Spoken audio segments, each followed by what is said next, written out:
I'd like to call the order meeting of the Planning and Economic Development Committee. We have quorum, I believe, by myself, Councilor Perez, and I'm to my right is the president, which also constitutes a member of the committee. And I see that we have Councilor Allen is now connecting to audio, Councilor Govan, Councilor Walsh. I see Tim Sheehan representing Planning and Economic Development. And in the room, we have the president of the Preservation Trust, Erica Swallow, Bob McCarroll, Trust Commission, not exactly who, something. Gentlemen, I'm sorry, that'd be Jim Boone, sorry. Paul Tuttle, thank you for being here and appreciation to Focus Springfield. If there's no objections, I'd like to call the meeting to order. And also we're joined by attorney Ken Shea. We appreciate the law department being here to help us guide us through this process. And I think I've covered everybody. Correct? Okay.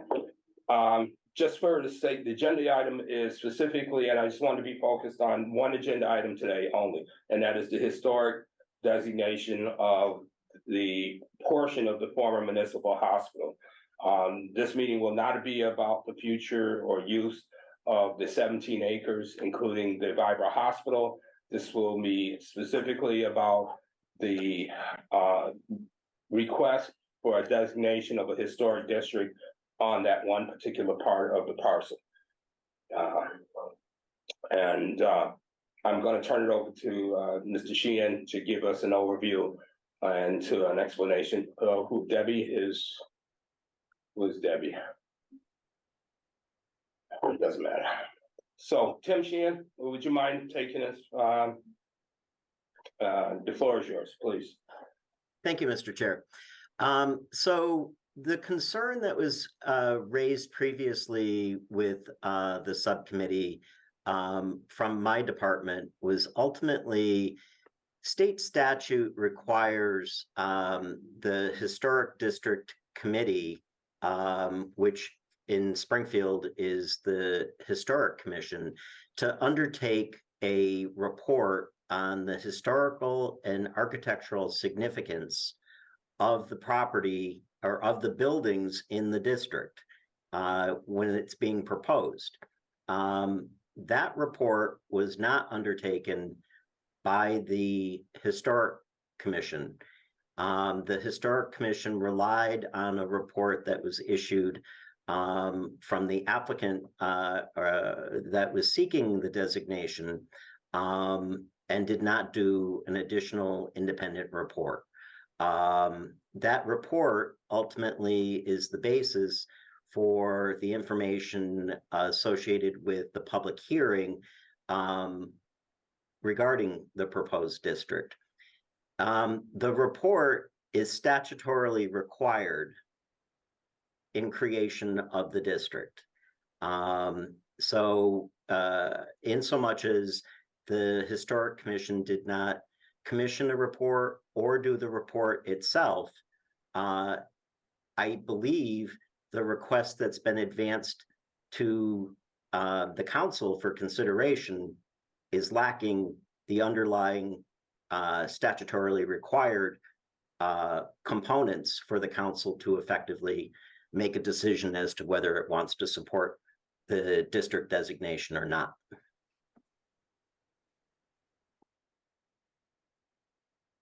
Tim, I'm sorry. Thank you, Tim. Ken, can you give us a legal opinion from your perspective as to the veracity of his comments? Sure. In fact, why don't I'll just read out the section that I had before because it's quite clear.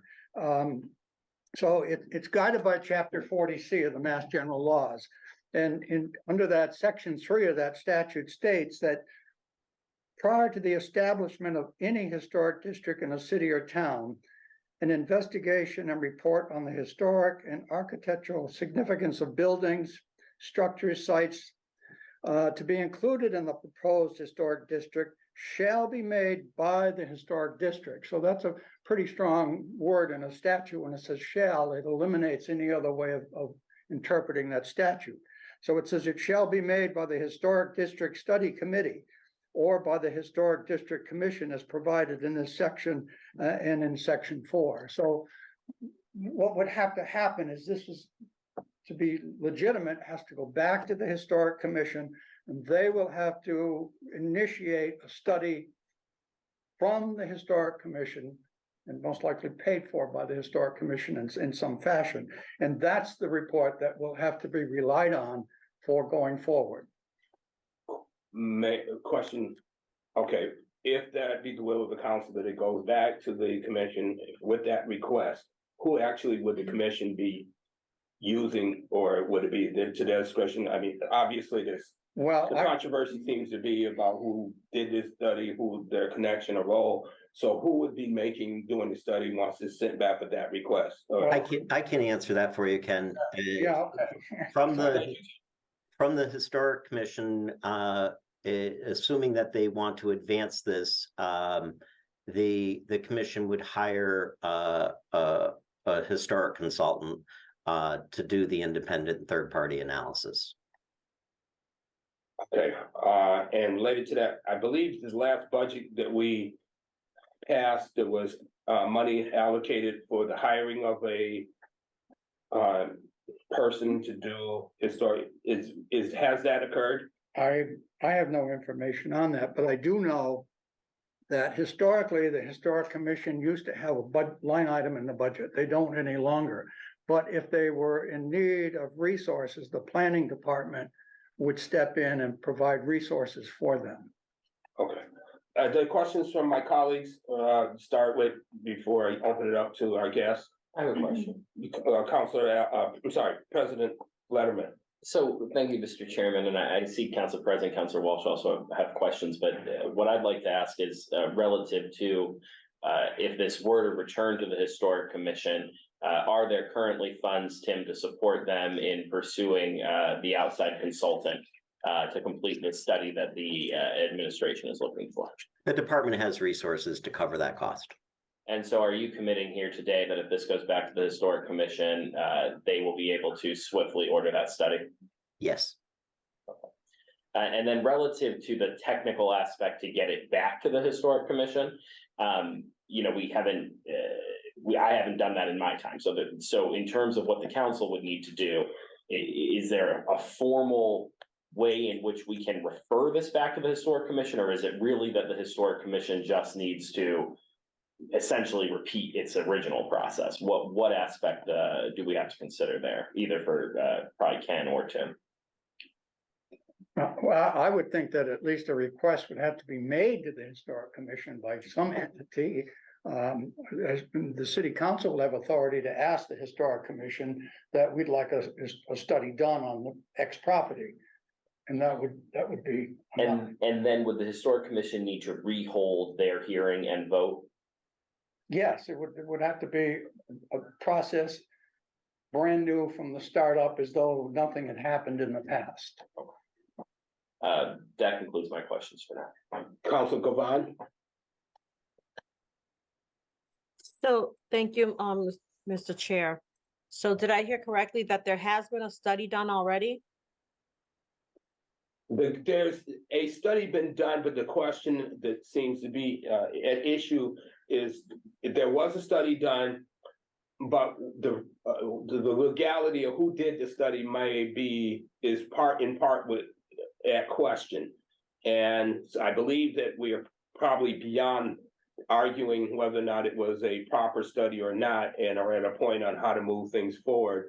So, is that generally, at least the feeling that I have is that there's no need to keep moving backwards and hashing over whether or not the study was appropriately done or not. How do we move this to a position where it can be an up or down vote of the council or the committee as a whole? Does that seem legally accurate? Yes, yes. And does that kind of answer your question? That does answer my question. So I guess my next question would be, how would this affect the building itself moving forward? Is it like imminent that we need to make a decision now? That's my question. Anybody want to, I believe that the building right now is under a demolition delay, so there is no particular urgency in the sense of the building being torn down immediately unless a natural disaster hit, and then that would become the request of the building department or that the building was a danger. I don't know what the time frame. Somebody can explain to when that was triggered and how much time is on that, if it hasn't. There's no building, or there's no trigger, the demo delay has not been triggered, the building is under, and the building falls under the demo delay ordinance, so in the event that somebody were to request a building permit to demolish the building, it would then be triggered, but it's not currently triggered. So thank you, Mr. And President. there is no request for such a permit. So there's no urgency in that from that point of view, and as I say that, I believe that we are now being joined by Council LeVar Click. Welcome, LeVar. Thank you. I also, does that conclude your questions? Yes, it does. Thank you, Mr. Chair. Thank you. Councilor Walsh, the floor is yours. Thank you, Mr. Chair. Well, you know, I support the Springfield Preservation Trust in their effort here, and I'm wondering, do they need a recommendation or a vote from the council to move forward and get this study? And is there any appetite for any kind of a resolve supporting them in this issue? What would we have to do? The trust or the city council? No, does the trust need a resolve or the support of the city council to move forward with a new study? And, you know, this issue has been going on for such a long time. Would the city council have any appetite for sponsoring a resolve, supporting them in their efforts to get this done? Can you just? Yeah, it's the historic commission that would do the study. The city council certainly has the authority to make a request that we would like X property have a study done by the historic commission to see if it qualifies to be made into a historic district. A request could also come from the outside. It isn't purely just from the city council, but in this case, where we're sitting and everything that's been done, that seems the most expeditious way to do it. And I think it would be cleaner given the history of what we had with the Historic Society making the prior request. I think that keeps the can of worms open that we had. So I think we would start with if we're going to go forward, it would be better to be fresh and all the pieces that are done so that no one can raise a conflict issue again. That would be my recommendation. And to do that, just to be clear, the recommendation would come from them. Do you think that's cleaner? From the city council itself. We, the city council members, would vote to ask the historic commission to do the study.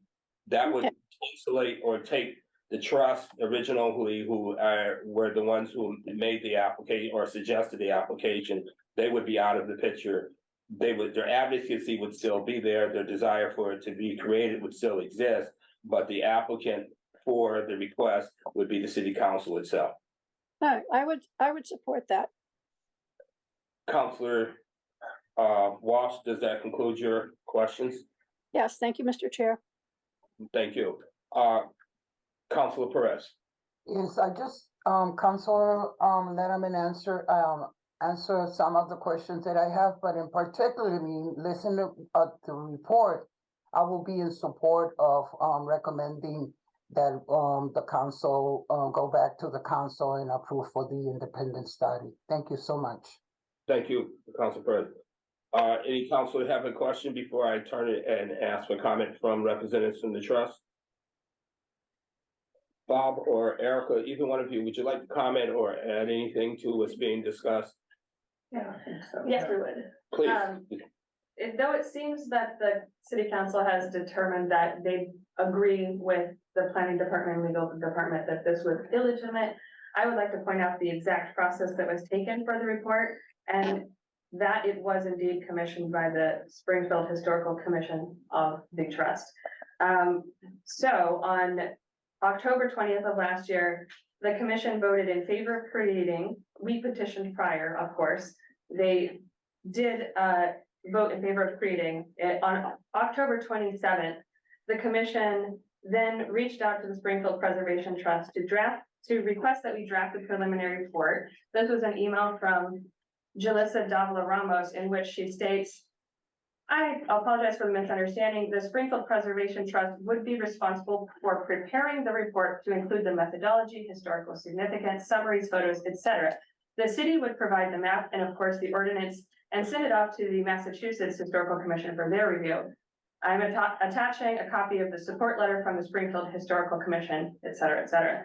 The planning department, specifically Principal Planner Alvin Allen, then made edits to the preliminary report that had been commissioned on or around November 2nd of last year, as communicated to us via email through Senior Planner Jalissa Davila Ramos.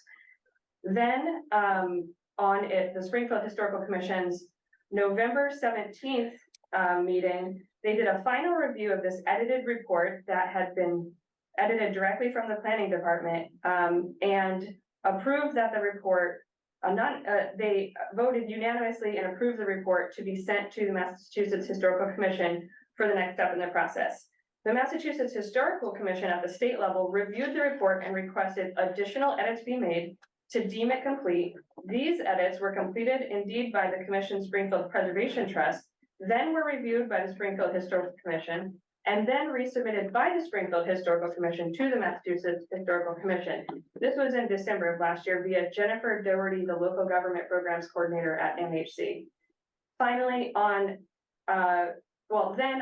February 8th of this year, the Massachusetts Historical Commission reviewed and accepted the study, voting to recommend the city of Springfield create the local historic district. They submitted a letter to the Springfield Historical Commission, and I won't read that letter to you, but it states essentially that they acknowledge receipt of the preliminary study report and provide the recommendation that the local historic district be created. Then the Springfield Historical Commission on March 16th of this year voted unanimously to bring the proposal forward with the blessing of the Massachusetts Historical Commission to City Council for a vote on whether the city wants to protect this building, which has been deemed historically and architecturally significant again and again. It went to City Council. City Council has to take 2 votes. The first vote on April 14th was taken, and the councilors voted unanimously to approve the first step. The second vote was to be taken on May 1st. City Council instead voted to send the issue to the committee here. So we know the process that had went forward on that. In short, there's only one step left in this process, which is City Council taking the final vote. We as the Springfield Preservation Trust have the paper trail to showcase that this was indeed commissioned by the Springfield Historical Commission. Although we're advocates for this, we are an independent organization that, along with the planning department and Pioneer Valley Planning Commission, have been commissioned in the past to do reports. So that is our perspective. We believe that there are 2 paths forward. One is that the City Council votes in per the planning department's and legal department's suggestion to send it back to the Historical Commission to apparently pay a different independent commission, or the other option that we suggest is that it moves forward to City Council for a final vote. Perhaps the City Council or someone should document the paper trail that this was indeed legitimate. This process takes 9 to 12 months to get through the entire process yet again, so it would be held up. It would be lots of time and money wasted. We could potentially instead put together documentation that this was indeed to the letter of the law, and then simply move forward to the final vote. Okay, I'm gonna open up the floor to question before I'm gonna make my comment, which is that, Bob, go ahead. I'd just like to, I guess, reinforce what Eric has said. You know, I was in the planning department for 30 years, and in the 1970s, I was the planner who was assigned to work with the Historical Commission. I can tell you the Historical Commission itself never wrote a report. It was done for them by the planning staff. They made policy like, yes, we like that boundary, or no, change the boundary. Yes, we like those guidelines. No, change the guidelines. So now that the planning department lacks anyone who can do that, it's up to some other organization to do it. Whether it's a consultant that you're going to pay several $1,000s to do it, or whether it's a nonprofit who's doing it for free, to me is the irrelevant point. It is the commission had someone officially do the report for them, which they then adopted and sent off. And clearly the Massachusetts Historical Commission accepted it as complete and moved with a recommendation on it. So I think, although there's the concern over the letter of the law, the commission had someone do the report on their behalf. So the fact that it's a freebie report as opposed to Buck's report is irrelevant. Okay, yeah, appreciate your comments, and I'm gonna open the floor to everybody. I'm gonna start with the real crux of the issue seems to be, it's not the history of what has transpired. No disrespect to anybody, we've already been down that road once, don't wanna go back down it again. The issue is that when Jaleesa sent it to you, if there was an error by the definition by this side or error that is not recognized by this side, was it if Delisha had to send it to somebody other than you or the members of the trust, we wouldn't have be where we are now. Because it went to you, and the issue or question is the definition of independent, regardless of the history, because I guess that's the precedent that's been set. Don't want to go back down that road again as well. There was an attorney in the wrong. The Historic Commission did everything they had historically done, I guess, but trying not to argue that particular point. If Delisa had sent it to Pioneer Valley or somebody else other than the trust, I think that we would be going to the vote and it would not be an issue. So what is being suggested is that we start the process over again. And in terms of the expenditure of money, the city council approves certain types of expenditures, but I don't think the money, I'm not gonna fight that dog. I mean, I don't control the check. I don't sign the check. Nobody in the city council signs the check. The mayor signs the check, so they'll find the money. But am I off base? And I know the thing is, we can argue this back and forth, because as soon as I open to the floor, I'm going to assume that the advocates for the trust will stand by their reasoning and logic. I believe that the law department and administration is going to be on the other side. And if the goal is to get something done, I'd rather have it done right personally than to have it forced down the administration's throat, which might not be very advantageous in the future, because at some point, not just the council, but the mayor and other people are going to be involved in this administration in terms of the development of the site and this particular building and access to stuff. So if all the boxes are checked, and this is my opinion, I think it's better to go the route of eliminating all of the excuses that when it does come to a vote, it's not an issue whether somebody feels like something was done legally or illegally. And so with that being said, I believe Council Wash's hands are up, but I don't know if it was from before, but I'm gonna leave it to her to ask. Council Wash, would you like to start with questions or comments? Yeah, so after listening to Erica and all her documentation, do we really need to do anything else except vote?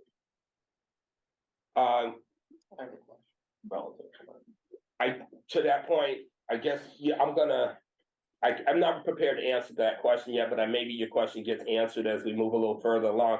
So if you wouldn't mind, I'm gonna ask, I know Council Letterman has a question. Maybe his question will give us some degree of clarity as to moving forward. Councilor Letterman, President Letterman. Thank you, Mr. Chair.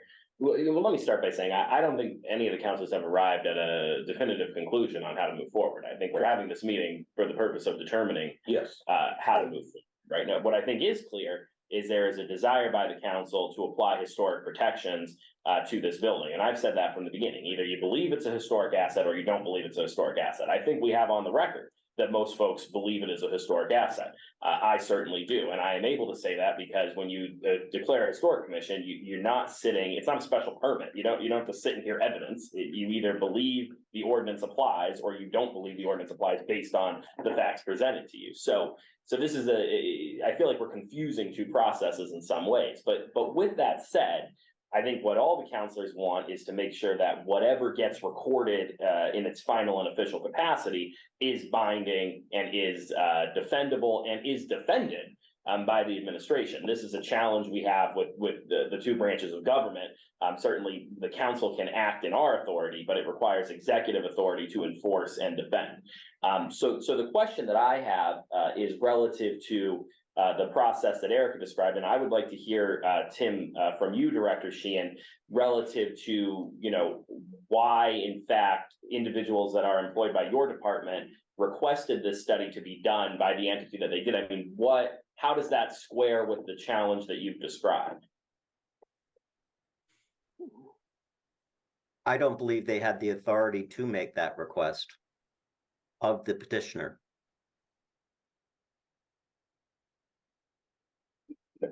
I was not consulted in the selection of the petitioner to actually do the report.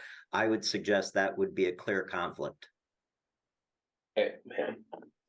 Well, how do you define petitioner? In other words, what is the process by which a district like this actually arrives at the Historic Commission's desk? Say I woke up tomorrow, I'm not a city council, just an independent citizen. I wake up tomorrow and decide 123 any street is a historic asset and I want it to become a historic district. What do I do in that scenario? How do I get that in front of the Historic Commission? You make that request of the Historic Commission to consider a district.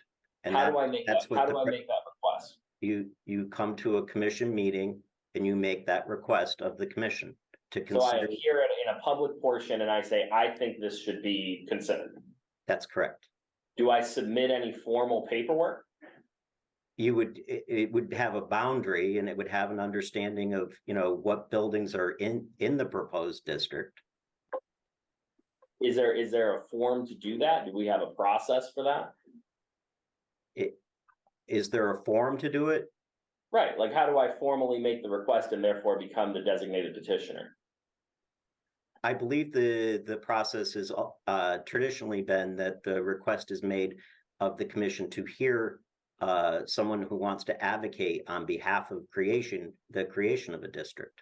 And I think herein lies the disagreement. And I don't want to belabor the point. And I agree with Councilor Edwards that what we ultimately need to arrive at is a conclusion about how to move forward and achieve the goal that I think the majority of people on this meeting have.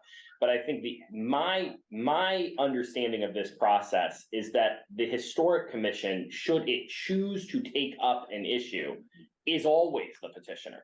The Historic Commission could refuse to take up an item and therefore just say, we don't agree that this is historic, but it's not like a special permit where you are entitled to be heard. In other words, that is not my understanding of the statute, Councilor. Well, I'm still talking, Tim, so I'll let you know when it's your turn. But my point is that with a special permit, you're entitled to be heard.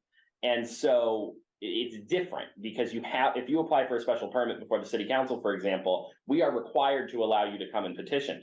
I don't think the Historic Commission is the same way. And based on the process that you're describing to me, it in fact does not seem that it is. So this is why I am sympathetic to the argument that, the process was followed, we're at the final step in the process, and now we're discussing redoing the process. However, with that said, I think the challenge that folks that want to see this created as a district are now facing is the administration, which is, for the first and foremost, for the record, ultimately responsible for the actions of any commission. Boards and commissions are an executive function of the city of Springfield. So anything a board or commission does is 100% the purview of this administration. But with that said, they are also responsible for later applying, defending, and executing what we vote on. And so that is the challenge that we face here today, is the administration is calling into question their own process, and by that, the effectiveness of our vote. So that's the concern, to Councilor Walsh's point about what we have to decide. Do we want to just push forward with where we are, or do we want to redo the process? That will conclude my remarks, Mr. Chairman. Tim, did you want to respond or make a comment? No. Okay. Maria, your hands up, please.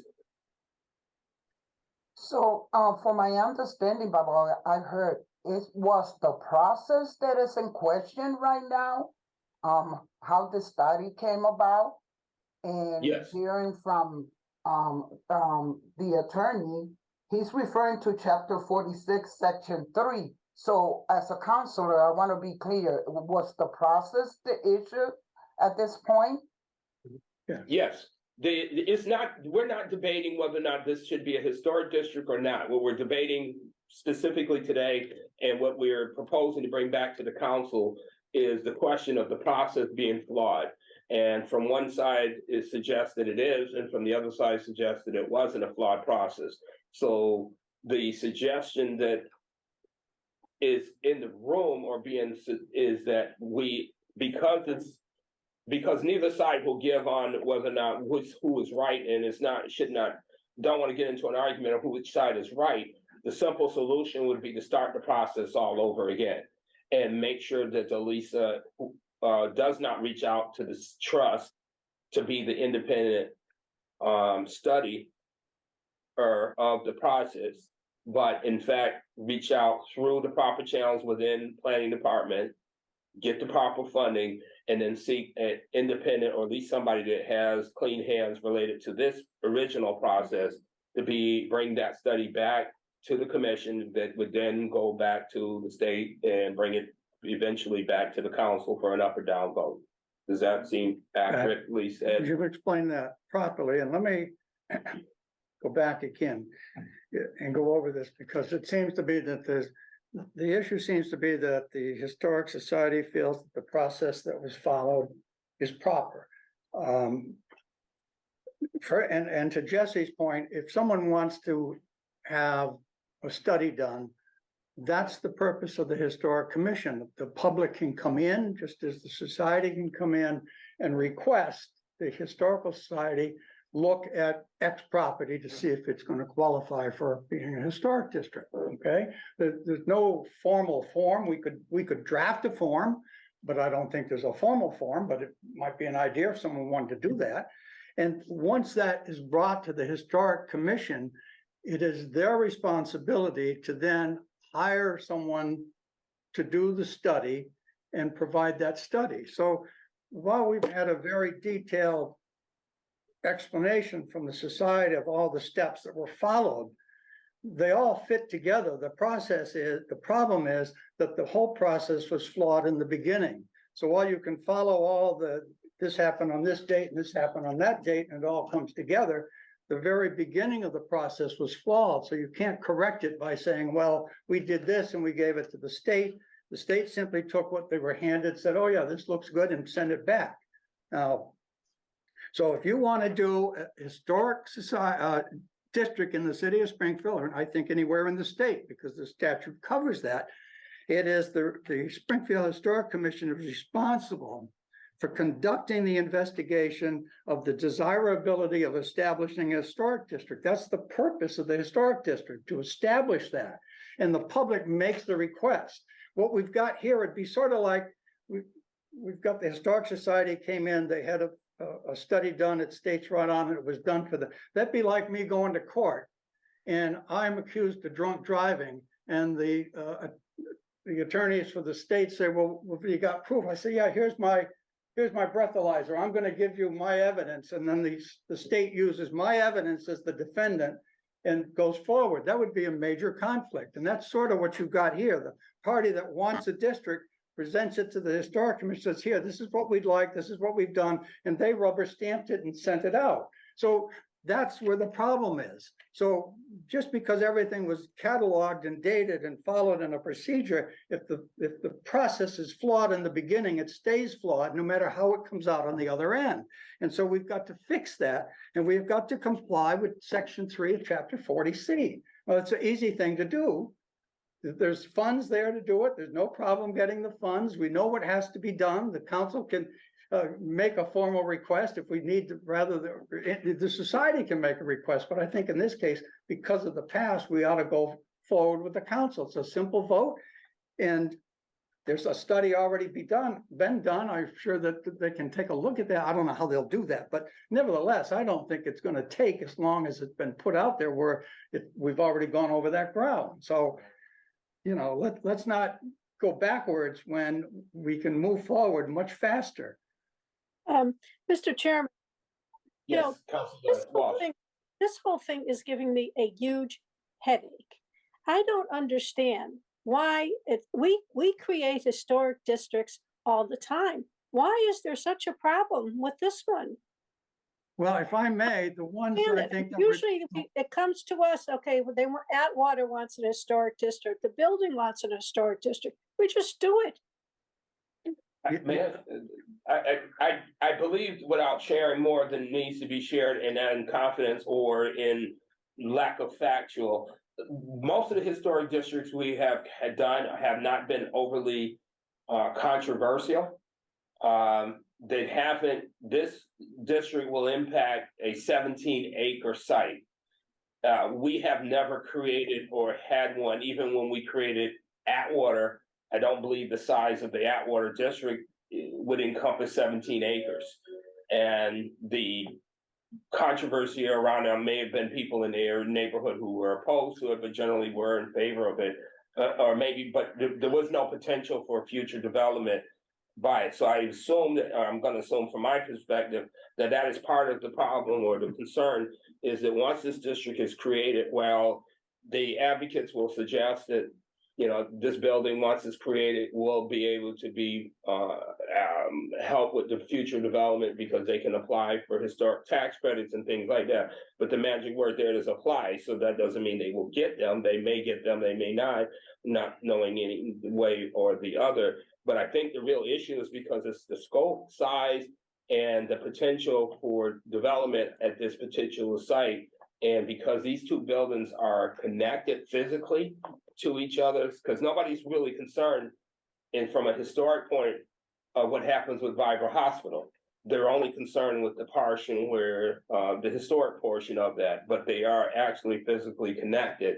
So you tear one down, you impact the other one, or if you're trying to market Viber Hospital and the whole site, I mean, is there a way that if they weren't detached, I don't think this would be easy. I think it would be a lot easier for this, just carve this out. We would support the trust but the creation of the district and the other 16.5 acres of land and building would be easily marketed, developed, and that's at least my interpretation.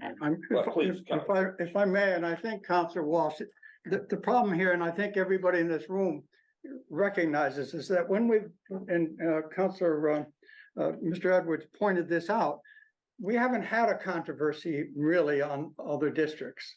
Sure. So what happened here is the owner of the property raised some red flags.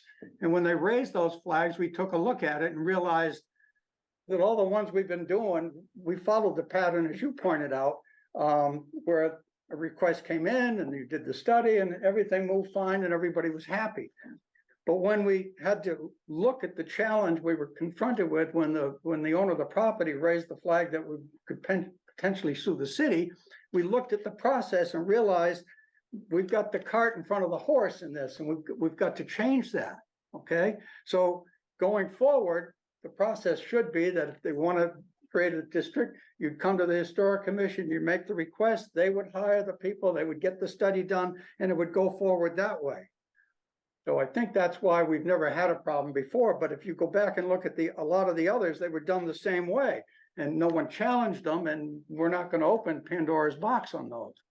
And to Ken's point, I mean, Tim, once you hire your preservation planner, theoretically, that person should be able to assist the commission in doing these types of studies, right? That is true. Yes. And we seemingly have someone who's very well qualified, who's interested in the position. Oh, good. I know there's been advocacy for the hiring of that position for quite a long time, and it's no good for us to go backwards and talk about what, should have been done and in place years ago.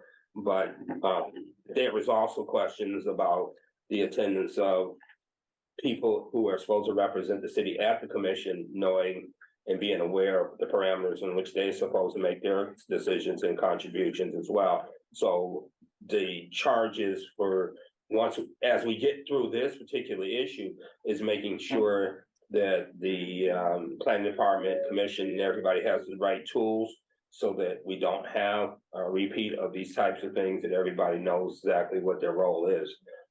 And I don't think this meeting today is the place for us to have that discussion about what needs to happen, other than acknowledging that there is a plan and potentially a person who was in place might have alleviated some of these concerns.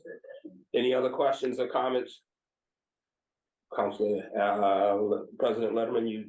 Well, I would say that, you know, the council will need to make a determination relative to what it will do next. And, you know, it either needs to determine whether it will take its final vote on the current process, or whether it will submit the request that Attorney Shea referenced. What I would ask Attorney Shea to do today, and in time for the filing deadline of tomorrow, is to draft, and I appreciate you, is to draft the request that you described from the council for the study. And in the meantime, for the councilors to consider how they would best like to move forward. But I would submit again, and if I sounded frustrated, my frustration lies in the process being carried out one way, and, you know, including, you know, by representatives of the administration, and then at the last minute, this change. And I think that it's a challenge to present that to the public. And I think it's a disservice in many ways to the folks who have been doing this work. And I think that, you know, that's on the city. That's not it's not the fault of the individuals who were advocating for it. So with that said, to my earlier comment, if we're committed to its preservation, we do have a responsibility to consider the administration's standpoint on it and how they will defend it moving forward. And I think that is just something we have to contend with. So, you know, my request, Ken, would be for you to get that order ready to be introduced for our coming meeting next Monday, which has a 12 p.m. filing deadline of tomorrow. But you said tomorrow, the filing deadline. The filing deadline is tomorrow, but the meeting is Monday. And so that would be, you know, I think we need to have that option available to us, and then we can decide how to move forward. But I know there's other councils. That's just my thoughts based on the totality of the meeting. Councilor Edwards. Councilor Govan, floor is yours. Oh, thank you, Mr. Chair. So I agree with, you know, City Council President Letterman, that I believe that most of us on the council do agree that this property should be part of the Springfield Historic District, right? Because of what our conversations have been, what the evidence that the Historical Commission has submitted. So I guess my concern or question is about the, again, imminence of when we have to make this decision and how soon it has or it should be done. So I guess I would just like to move forward as soon as possible, if that is possible. And can I see him working on that draft right now? No, sir. Thank you. He's typing it up as we speak. Right. Councilor Perez. Thank you, Mr. President. My issue all along is that now I know that there was an existing technical problem when it comes to Chapter 46, Section 3. So my decision is, I think I'm taking this for a more therapeutic process, not to be frustrated, as having a second opinion. I want to feel that we are on the right track by having a second opinion with this independent study. Knowing what I know now, it's quite true what Councilor Letterman says. It was the city, but as a learning experience, now I know how to ask the proper question: who conducted the assessment, which we never knew until now. So I'm taking this from a second opinion and feeling that we are on the right track. So for the future, there will not be question what has been reported today. Thank you, Mr. Chairman. I think I don't think this committee, which the voting members are just myself and Councilor Perez, doesn't necessarily need, and the real issue is that we don't have to make a vote up and down of this committee of whether or not we think it should be a creation of a historic district. The only question is before us is about the process and whether or not, when we go back to the committee of the whole, as a part of the reporter committee, I'll do the best I can to articulate what was discussed here, and then they can decide whether or not they agree that probably the cleanest way to move things forward is just to address that part of it. Then in terms of the vote for the commission itself, I mean, the district creation, I'm sure the appetite on the advocate side is that it should be done immediately. And the vote that's been in the past, the official vote was unanimous. It seems like the appetite is to create the district. The only controversy is whether or not is voting on the process. And so I would beg everybody's patience on either side, and regardless of who made a mistake, whether it was the administration, whether it was somebody who did something they shouldn't have done, whether or not it was done correctly, the real issue is at some point, without urgency, because the money is not an issue, according to Tim, the money is available. And there's question in terms of how much quickly things can get done, but there's no tearing down of the building and no danger to the building as we work through the legal process that would eliminate any future animus, I would hope. I think that's the correct term. As I said, whether or not, the thing is what we've done in the past, that I know we've had people, I think last one that was semi-controversial was Kittredge Building. Which one? Don was in the Kittredge Building when we Yeah. Yeah, there was the only. Maybe the church up in Ward 2, Mhm. the Wild. Our Lady Yeah. of Hope Church. Well, I'm just thinking the last one that I know that was, yeah, that might have been one as well. But the thing is, we usually, as long as we get to where we need to be, so it's not a question for us to consider tonight whether or not we are in favor of creating a district. We're really only discussing whether or not was the process. Do we need to look at another bite of the apple in terms of creating a new process? So I'm going to beg everybody's patience with that. As president chair of this committee is not to make a recommendation back to committee whole, but simply just to bring back as much information as I can.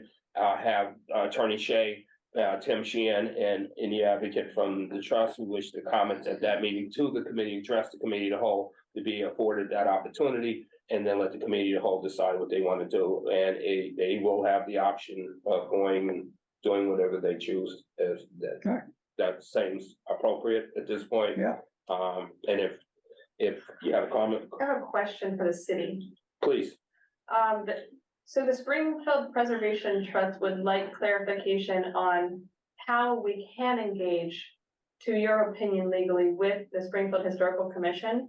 For example, if another private citizen were to bring a suggestion to the Historical Commission, can the commission still commission from us?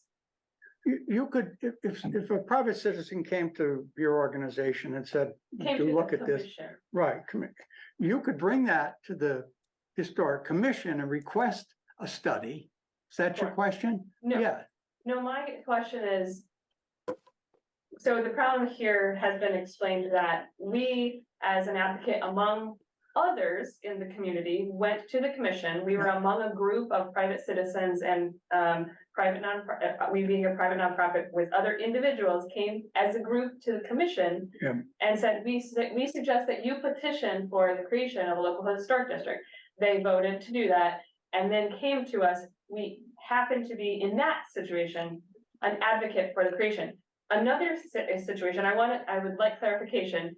Let's say we don't attend a meeting, we don't go advocate, but there's 10 other advocates in a meeting at the Springfield Historical Commission who all advocate for the creation.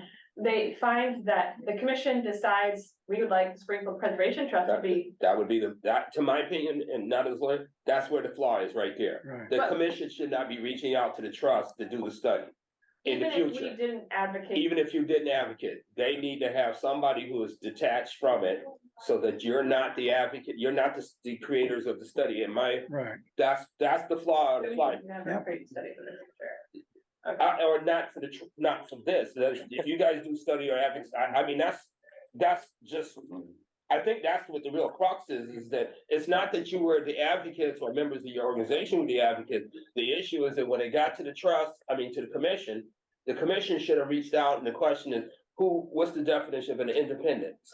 And there is no word independent anywhere in the law. The word independent, it says that the commission has to. I'm not trying to argue if this was proper or not, because you know our stance, but I would like clarification on when can the commission request subject matter expertise from our nonprofit that are the foremost experts on historical preservation in this city. We would like clarification because we don't want to spend our volunteerism for a whole year plus, many years, decades, focusing on saving historic buildings in this city. And then learn 1 year into advocacy that what has happened is improper. And we weren't, we read the law, we follow the steps, and our own understanding, clearly we're not attorneys, but we just want to understand if we could have a little guide as far as, here's the commission, we have a chair on the commission, and here's the trust, here's how you should engage with the commission. Perhaps it would be helpful for the city to create a document on how advocates, private nonprofits, et cetera, but specifically the Springfield Preservation Trust, how we can engage legally with the commission, because we have been a resource for the commission for 5 decades in various capacities. And so if some of that has been inappropriate, it would be good for us to outline that now that we're, in your eyes, improving the process to meet the regulations. Right, and I can Mr. put Chair. that together for you. But basically, in this particular case, or more to answer your question, I think if someone came to the Historic Commission and asked for a study to be done, and it wasn't your group, let's make it simple, okay? And it wasn't your group, and they hired an agency to do a study, and they got the information back, and they had questions about that study. I would think that they would be able to go to your group and say, this is the study that we had done, these are the points. Can you give us, if they had questions, they could ask that and get some information from you, but you would not be the petitioner, and you would not have been the advocate pushing for that study. You would be, if someone calling in some expertise to give an opinion on what was done. Okay. And Tim first, and then, yes, Tim, the floor is yours. Mr. Chair, I completely appreciate the question that's been asked, and I'd be happy to work with the law department in formulating a response to the question. I thought I think her question was fair, and it actually, it's encompassing. I mean, she was specifically what her question was, but in the broader scope of things, there was some questions about the attendance of the attorney that was there, and if it's kind of be alluded to Lisa. The general history is that they would, when they needed a study, they would reach out to the trust. I think that all that nomenclature needs to kind of be addressed from, your department, and make sure all the things are in the right place and everybody has a clear understanding what their role is and what the definition of advocate, independent. And, I think moving forward, we know that we have some housekeeping to do. Yeah, I think we're lucky to have your trust. It's a great asset for the city, okay? But we need to make sure that we're pigeonholing the steps that we do going forward, okay? Any other questions, comments, or complaints? No, Mr. Chairman, just for, on my part, I would just ask that Ken have that order ready. I'll get it for you. And relative to where we're at, like I said, I really don't agree with the administration's position on it or the analysis, but I'm also a realist, and I think we have to consider, how to make sure that the protection that people are seeking is most appropriately applied, and defendably so. So that's where I'm at. Well, I want to thank everybody for their attendance, for their comments, and their contributions to this meeting. And I also appreciate the decorum that was exhibited here today. Everybody was very professional, and I appreciate that more than you know. And it's a passionate, so it's not about who did something wrong or somebody did something right. We are all servants of the community, and we all are doing this for the benefit of taxpayers and the advocacy for historic preservation and our love of the city. So thank you very much for your time, your patience, and I am not looking forward to doing a report of the committee on Monday night, but thank you very much.